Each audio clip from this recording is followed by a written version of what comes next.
All right, I'm going to be doing problem 2 from the Mastering Physics, which is a 150 gram ball and a 200 gram ball are connected by a 34 centimeter long massless rigid rod.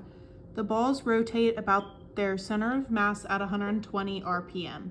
What is the speed of the 150 gram ball? All right, so the first thing I'm going to do is map out this situation. So we have our 150 gram ball on the left and our 200 gram ball on the right, and then it's connected by a 34 centimeter long rod.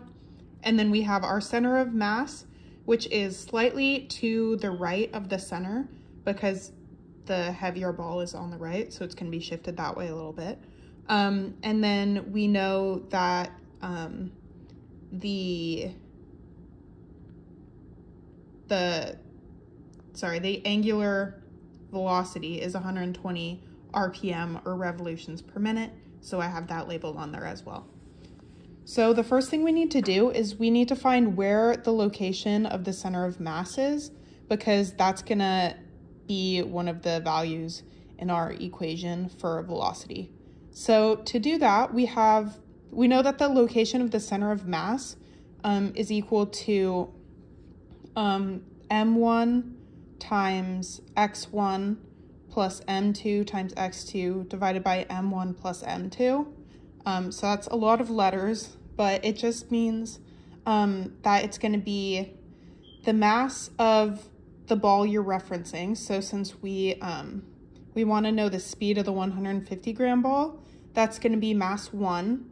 And then x1 is going to be 0 because that's your starting place or your reference point.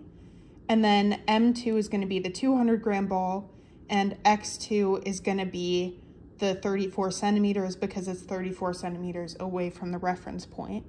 And then you're just dividing by the sum of the two balls. So if you plug all of those numbers in, you get 19.4 centimeters. So the center of mass is 19.4 centimeters away from the 150 gram ball. All right, so then with that information, we know that the velocity of the 150 gram ball can be defined as the center of mass times the angular velocity. So we have both of those values, the location of the center of mass, which we just found, as 0.14 meters, and then the angular velocity, which is 120 revolutions per minute, which we can change into the correct units as radians per second, just using 2 pi radians per revolution and 60 seconds per minute to solve for our final value of velocity, which I didn't write on the paper, but is going to be 2.4 meters per second. So the 150 gram ball is rotating around the center of mass at 2.4 meters per second.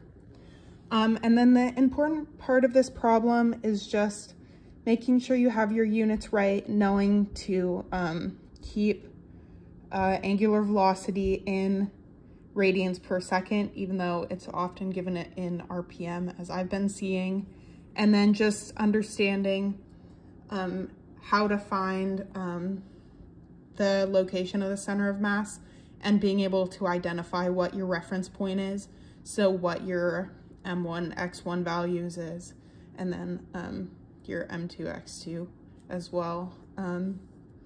So yeah.